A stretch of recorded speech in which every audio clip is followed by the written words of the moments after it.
So this is how it starts. This is the beginning of my fragrance journey, so to speak. Was this Boss Bottled Intense Eau de Parfum? It's not that old. Getting on for maybe 6 years now. Probably more 5. I think it came out in 2016. And this kind of kicked off my drive to pick up some more expensive, some more luxurious smelling fragrances, some fragrances that smell a little bit older than I really was. There's so much to say about this fragrance in terms of how it's kind of been a stepping stone in what other companies, including Hugo Boss, have led and gone on to do in terms of fragrances that incorporate this completely undiscovered kind of combination until Boss Bottled, the first, came out, and then this, which completely enhanced it.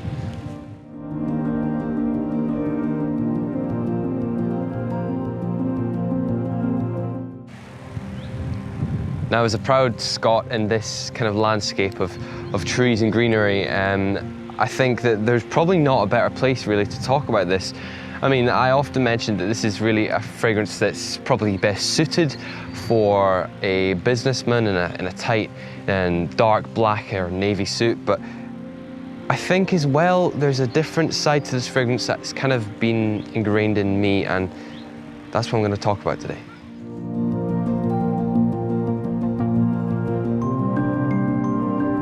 Not to use the word lightly, but iconic is probably the best word to provide this fragrance with. This bottle, it's simple, it's simplistic, it's clean, it's professional. To me, the curves in the bottle, they radiate a sense of safety. If you know anything about graphic communication and graphic design, that's kind of what is tried to be put across whenever you use curves and circles in a design. And I don't know if that's been thought through at all, but there's so much to this bottle. At the same time, there's absolutely nothing special. To me, I don't think there's a better bottle to kind of slip into your pocket and pull right back out. It's so easy to hold, you've got it around your hand, take off this slightly light plastic cap, and you got this, the iconic Boss Bottled. Of course, the liquid for this fragrance is quite dark, and again, that's possibly one of the reasonings that people jump to immediately, saying that this smells like apples, because it's got that apple juice color, doesn't it? It's got that nice brown color that you look for in many masculine fragrances. I feel like that color, you see that and you automatically jump to it being masculine. I don't know, but that's certainly how I feel, and I think a lot of other people feel. But again, an iconic, absolutely iconic presentation.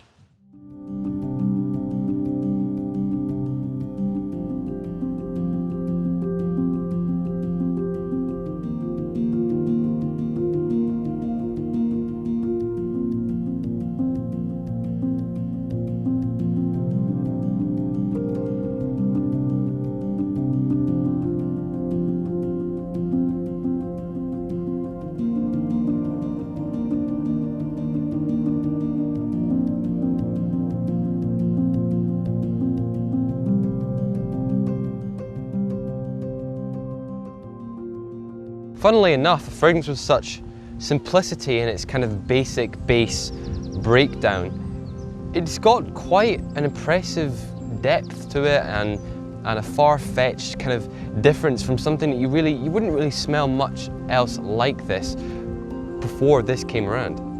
Now, it's because of this that if you asked, say, 10 people how this fragrance smelled, these are people that know a bit about fragrances, or at least believe they know how notes can kind of incorporate together and combine.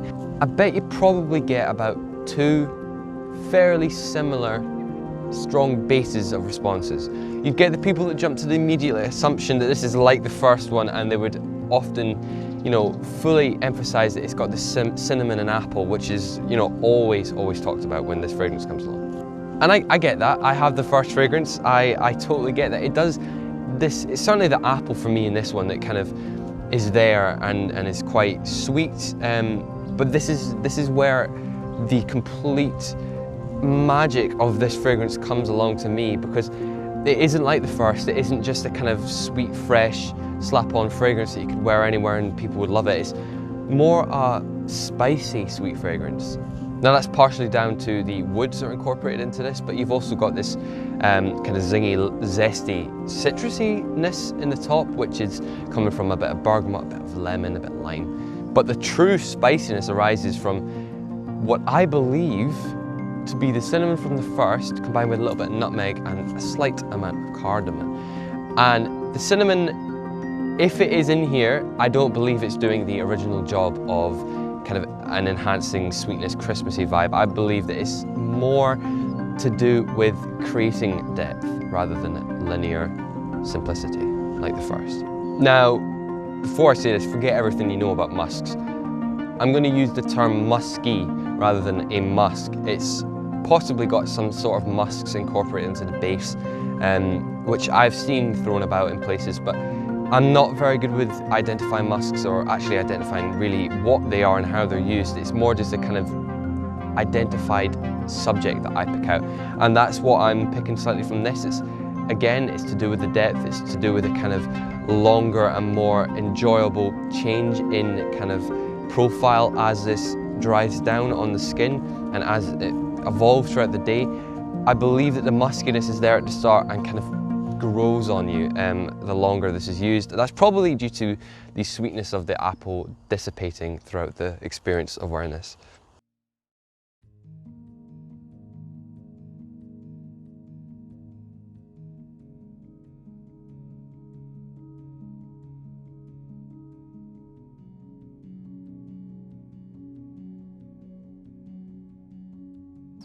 Not that I haven't been wearing this for 3 days before shooting this video. I will give it a quick spray on my arm. And you're kicked off with this slightly tangy, slightly sweet apple. But of course you're given this spice pretty much instantly. You do have the generic richness that you kind of get from a tonka bean kind of vibe from many of the very popular sweet wintry fragrances. And that's going to be kind of a good segue into me talking about where and why you might wear this. For me, you want to picture one of two things. You're either someone, a male or a female, looking to go into a meeting really strong and provide a sense of kind of confidence in yourself. And I think that that's what this provides, is a strong confidence. It's a lovely mass appealing fragrance, but you smell this on someone and it does give off an air of, you know, I know what I'm doing and I like the way I smell, I like the way I present myself. I know what I'm doing, trust me. And so I think that that's quite a good thing to kind of give off, especially if you are going into a meeting where you may be talking to a client or you may be talking to your boss or people that you're working with, and you want to give them that sense of, you know, I know who I am and what I'm doing. That's what you want to give off in that situation. I think that this fragrance aids in that. I'm never going to say that a fragrance does everything for you. Of course not. Almost all of it is to do with you and the way you actually present yourself personally, but a fragrance is great for enhancing that and helping, and I think the Boss Bottle is the one. That's Boss Bottle Intense Eau de Parfum is the one for that. The second image I picture is where I am now.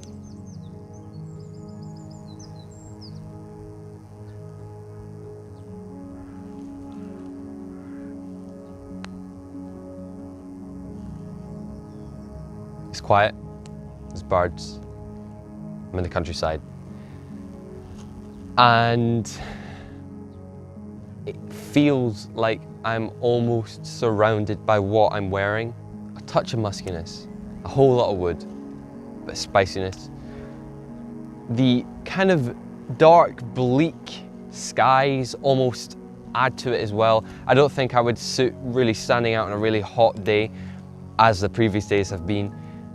I've waited till a day where there's a little bit more cloud in the sky, and I think that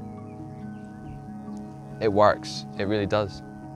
So if you're someone that's regularly in the countryside or someone that's a farmer, say, and you care about smelling nice and you're looking for a fragrance to kind of go with the persona that you are portraying or you're pursuing at least, I think that this is a great fragrance for that. Of course, you could wear any fragrance anywhere, but to me, that is how I picture a country goer or a farmer or someone standing out in the Scottish landscapes with a dark sky overhead. That's what I picture them wearing. It's not what many people will tell you they picture people wearing Boss Bottled Intense, but that's what I picture.